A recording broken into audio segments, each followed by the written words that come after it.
चलिए बच्चों, आज हम लोग देखने वाले हैं प्रकाश परावर्तन तथा अपवर्तन। इस एक्सरसाइज का नेक्स्ट 5 महत्वपूर्ण क्वेश्चन।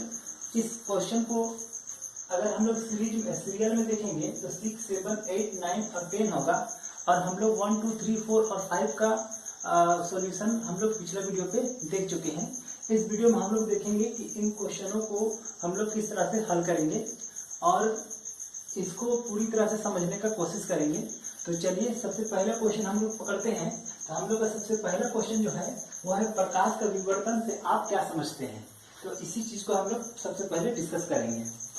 तो सबसे पहले आप जान लीजिए कि जब आप प्रकाश और एक्सरसाइज पढ़े होंगे तो उसमें एक चीज आपको बताया गया होगा कि प्रकाश सीधी रेखा पर गति करती है ना, लेकिन एक विशेष स्थिति है।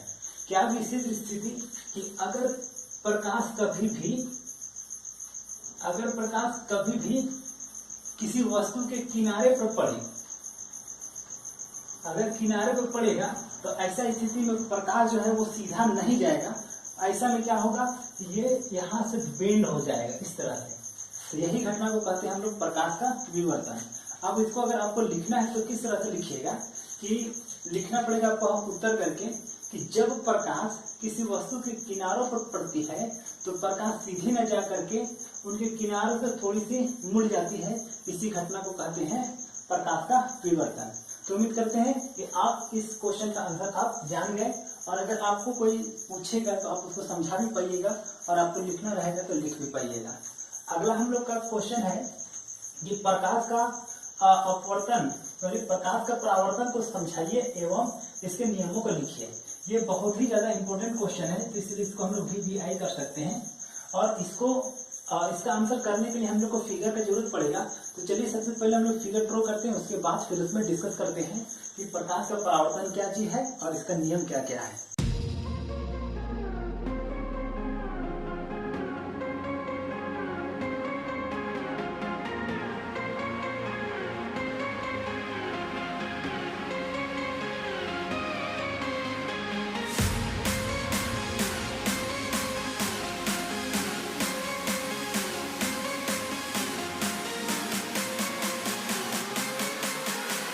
तो जैसा कि देख सकते हैं कि हम लोग का फिगर बन चुका है। तो अब हम लोग डिस्कस करना शुरू करेंगे इस क्वेश्चन पे, जो कि बहुत ही ज्यादा इंपॉर्टेंट है। प्रकाश का परावर्तन को समझाइए एवं इसके नियम को लिखिए। तो अगर ये क्वेश्चन आपसे कोई पूछता है कि प्रकाश का परावर्तन क्या है, तो उनको बताना पड़ेगा कि जब भी कोई प्रकाश किसी वस्तु से टकरा करके वापस आती है तो यही घटना को कहते हैं हम लोग प्रकाश का परावर्तन। ठीक है, जैसे देखिए हम आप लोग को क्यों दिखाई दे रहे हैं, ऐसा इसलिए क्योंकि जो बल्ब से प्रकाश निकल रही है वो प्रकाश सबसे पहले हम में टकराई और हम में टकराने के बाद आप लोगों में वापस जा रही है। इसके चलते हम जो है वो आप लोग को दिखाई दे रहे हैं। या इस रूम में कोई भी बैठे हुए हैं तो उनको जो बल्ब का जो प्रकाश है वो मेरा में टकराने के बाद उनका आंख में प्रवेश कर रहा है, तब उनको हम दिखाई दे रहे हैं। ठीक है, तो ये घटना को क्या कहेंगे, प्रकाश का परावर्तन। अगर आपको किसी को समझाना है तो क्या कहना पड़ेगा कि किसी स्रोत से निकला हुआ प्रकाश किरण किसी सतह से टकरा करके वापस लौट जाती है, तो यही घटना को कहते हैं हम लोग प्रकाश का परावर्तन। अगर प्रकाश का परावर्तन को समझाते समय या तो परिभाषा लिखते समय ये फिगर बना दीजिएगा तो बहुत ही अच्छा रहेगा। तो एग्जाम में आपको 2 तरह का क्वेश्चन पूछता है। पहला क्वेश्चन क्या कि केवल यहीं तक रहेगा कि प्रकाश के परावर्तन को समझाइए या तो प्रकाश के परावर्तन को लिखिए। दूसरा स्टेप में ये रहता है कि प्रकाश के परावर्तन को समझाइए एवं इसके नियम को लिखिए। तो ये सबसे ज्यादा इंपॉर्टेंट क्वेश्चन है, मतलब उसको समझाना, उसका नियम को लिखना। तो उसके लिए आपको ये फिगर तो बनाना वैसे स्थिति में कंपलसरी हो जाती है।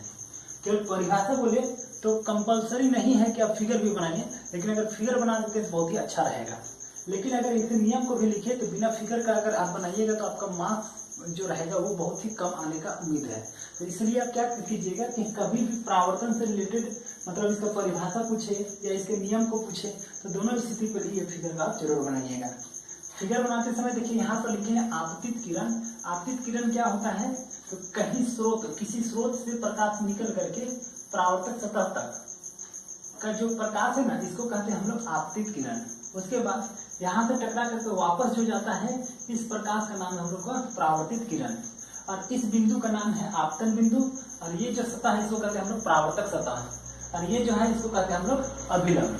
ठीक है, तो आप इससे फिगर बनाइए, इस सबको लिख लीजिए, है ना।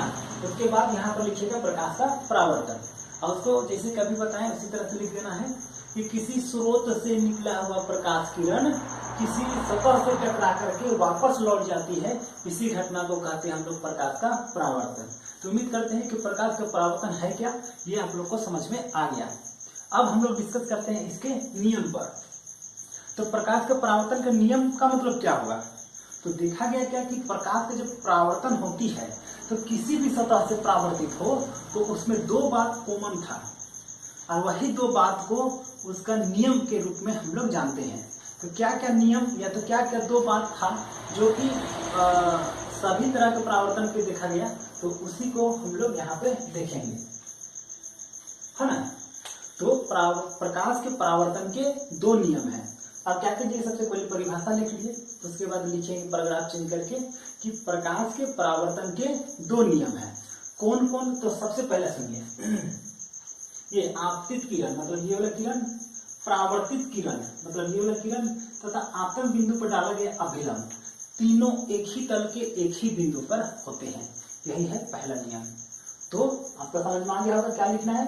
तो प्रकाश के परावर्तन का नियम, इस तरह करने के बाद लिखेंगे क्या कि आपतित किरण मतलब ये किरण, परावर्तित किरण मतलब ये वाला, तथा आपतन बिंदु पर डाला गया अभिलंब, तीनों एक ही तल के एक ही बिंदु पर होते हैं। ठीक है, इसमें एक वर्ड पे ज्यादा आप ध्यान दीजिएगा, क्या बोले हैं, एक ही तल के एक ही बिंदु पर होते हैं। ये बात को आपको बहुत अच्छा ध्यान देना है। तो चलिए इसको समझते हैं कि एक ही तल, तो चलिए इसको समझते हैं कि एक ही तल के एक ही बिंदु पर होते, इसका मीनिंग क्या होगा। सब कुछ कीजिए कि ये आपतित किरण है, इस तरह से प्रकाश आया, और ये मेरा परावर्तित किरण है इस तरह से, ठीक है, और ये इसका अभिलंब है। तो ये एक ही तल के एक ही बिंदु पर होते हैं, इसका मीनिंग क्या हुआ। तो चलिए समझते हैं। तो एक ही तल के एक ही बिंदु पर होते हैं, इसका मीनिंग ये हुआ कि अगर हम यहाँ पर कोई प्लेन रखेंगे तो तीनों का तीनों सटेगा एक दूसरे, मतलब इसमें इस प्लेन पे देखिए इस तरह से होगा, तीनों एक ही प्लेन पे गया ना। अब अगर मान लीजिए एक ही तल के एक ही बिंदु पर नहीं होता, मतलब एक ही तल पर नहीं होता, तो क्या होता, ये इधर अंदर घुस जाता है इस तरह से। तब क्या तल आता, देखिए एक तल इधर से आता, दो तल इधर से आता, और तीन तल हो जाता। तो तीन तल में मिलते हैं, ऐसा होता है। इसलिए इसको कहना जरूरी पड़ जाता है कि एक ही तल के एक ही बिंदु पर होते हैं। तो उम्मीद करते हैं आप लोग को ये बात समझ में आ गया होगा। तो प्रकाश का परावर्तन के दो नियम हैं।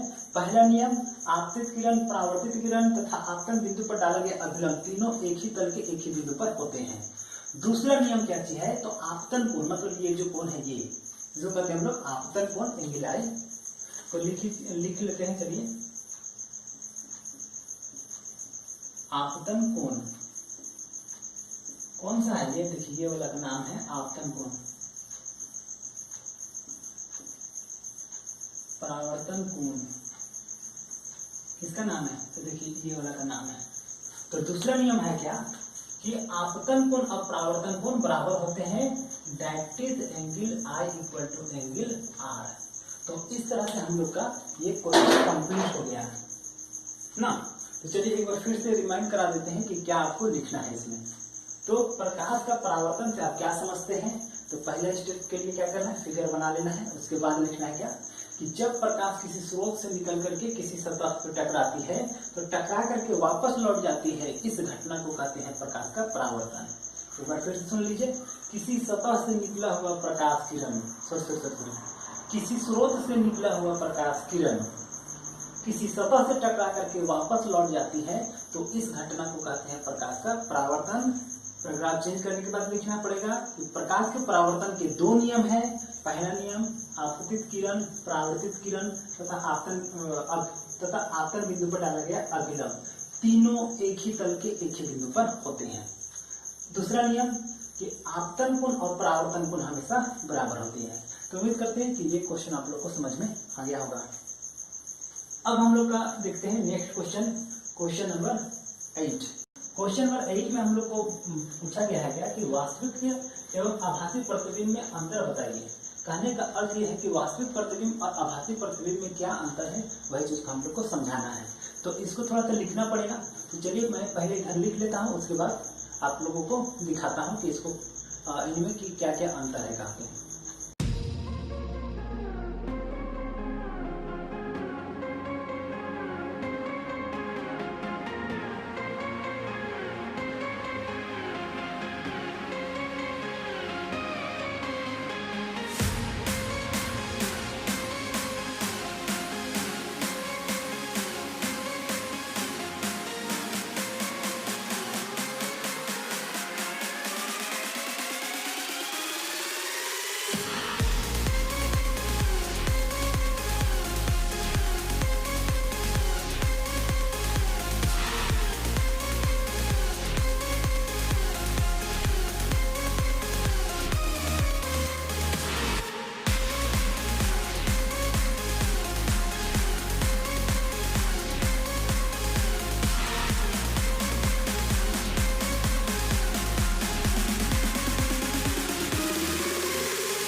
चलिए बच्चों, अब इसका आंसर यहाँ पर हम लोग लिख लिए हैं।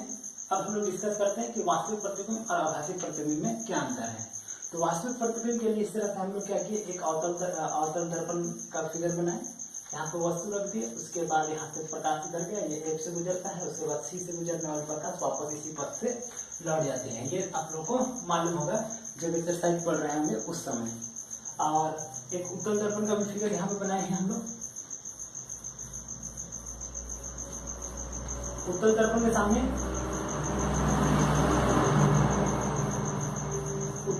सामने प्रतिबिंब को यहाँ पे रखा गया है। यहाँ पे जब प्रकाश इसके समांतर गया तो यहाँ जाने के बाद ये इधर वापस चल जाते हैं, पार हो जाते हैं। और जब इसको हम लोग डॉट डॉट डॉट डॉट करके पीछे लाते हैं ना आभासी रूप से, तो ये F पर पहुंचती है। और अगर यहाँ पर 90 डिग्री वाला प्रकाश को पकड़ते हैं तो यहाँ पर टकराने के बाद वापस उसी पथ से चल जाता है। और उसके बाद इसको अगर डॉट डॉट डॉट करके ले जाते हैं तो C पर पहुंच जाते हैं। ठीक है, तो सबसे पहले क्या करना, आपको इस तरह से फिगर इस दोनों को बना लेना है। उसके बाद आपको क्या करना है, तो देखिए ये दोनों फिगर को ही देख करके आप बाकी ये जो बाकी चार जो आंसर है वो आप लिख पाइएगा। जैसे देखिए पहला क्या, किरणों को आभासी प्रतिच्छेद से बनती है। किरणों के होना चाहिए। देखिए वास्तविक प्रतिबिंब कैसे बनता है, तो किरणों के वास्तविक प्रतिच्छेद से बनती है।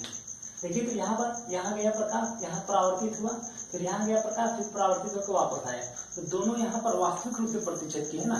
तो इसीलिए वास्तविक प्रतिबिंब जो है वो किरणों के वास्तविक प्रतिच्छेद से बनती है।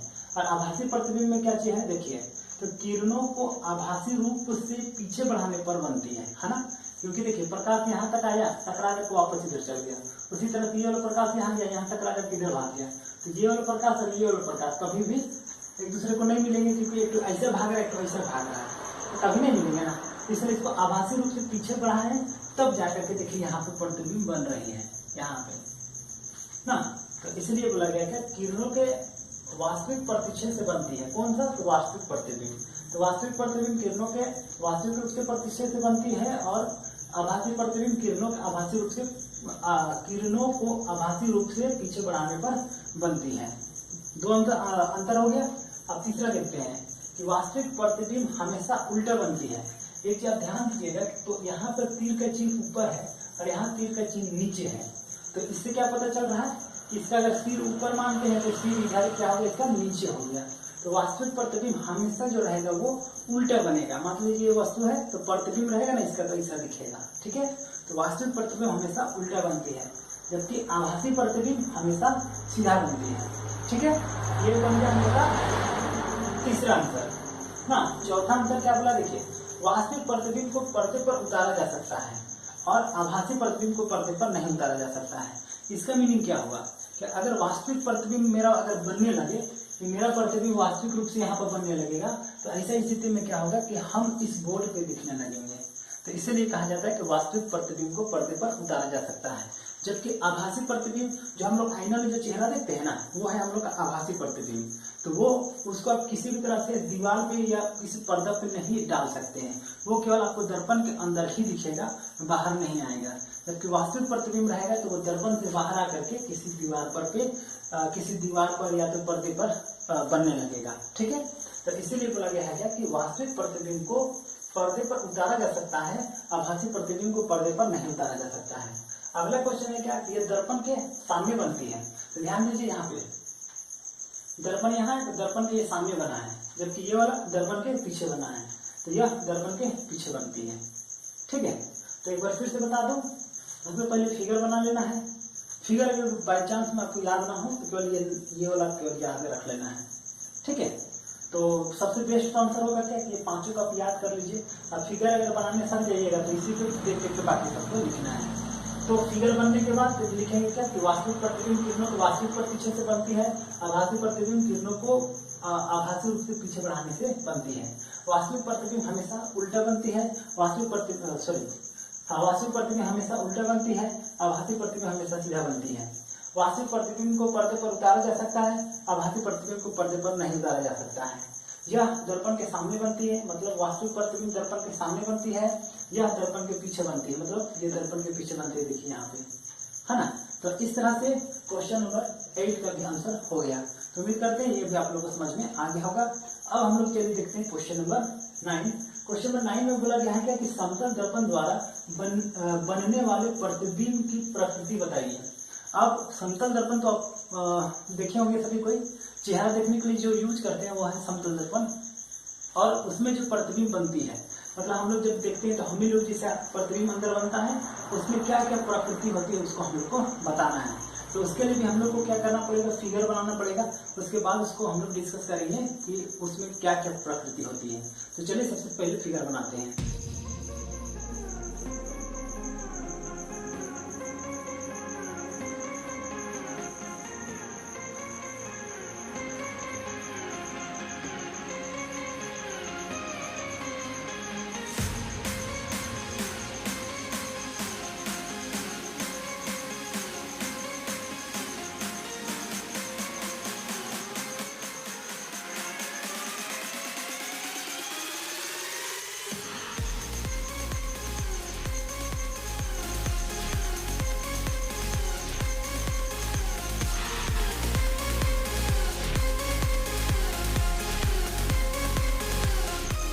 चलिए बच्चों, हम लोग का ये क्वेश्चन नंबर 9 के लिए फिगर बन चुका है।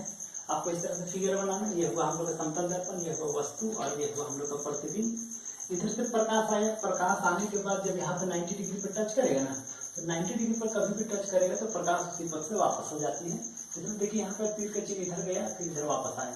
ठीक है, तो यहाँ से जो प्रकाश जाया करके इस पॉइंट पर टकराएगा वो इधर परावर्तित हो जाएगा। एक चीज और मैं बता दूं कि जब भी आप किरण दिखाइएगा तो किरण दिखाते समय उसमें तीर का चिन्ह बहुत ही ज्यादा महत्व रखता है, इसलिए ये तीर का चिन्ह को सही डायरेक्शन में दिखाना बहुत जरूरी है।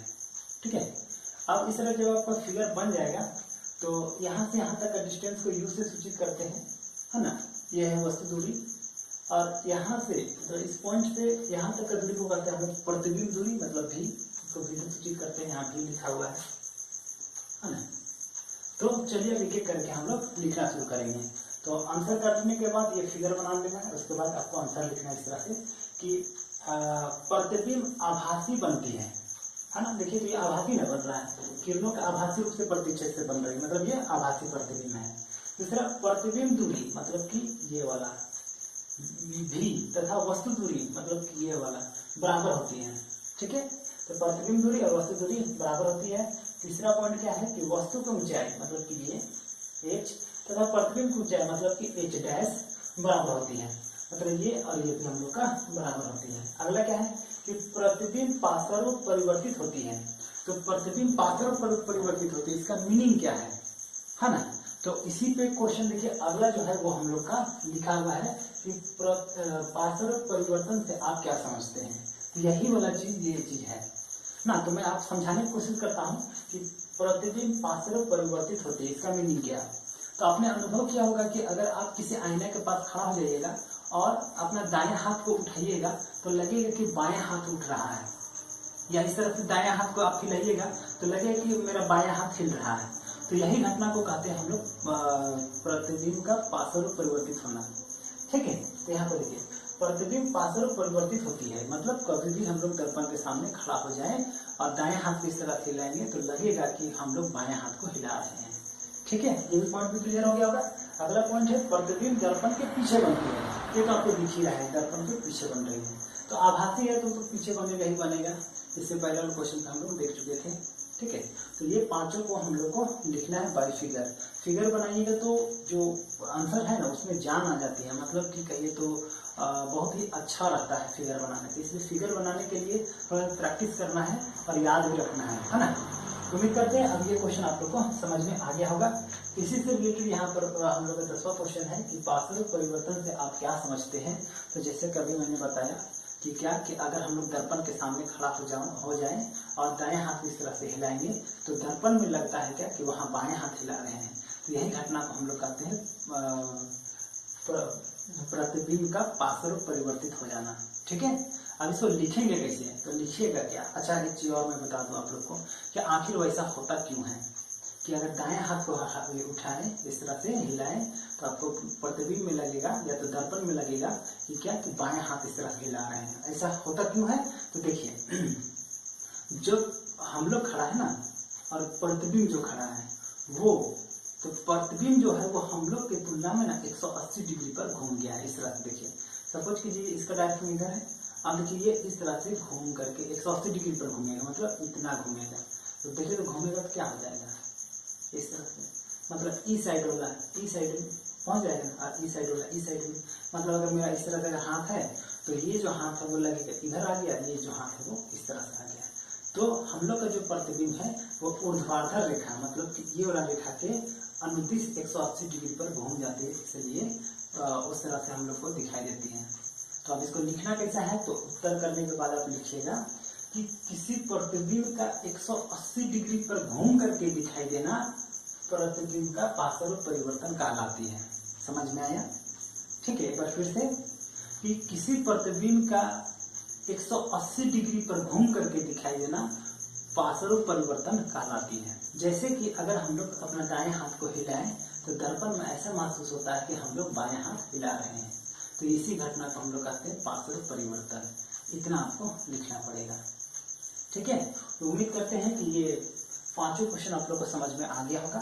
समझ में आ गया होगा तो वीडियो को लाइक कीजिएगा और चैनल में नए हैं तो चैनल को सब्सक्राइब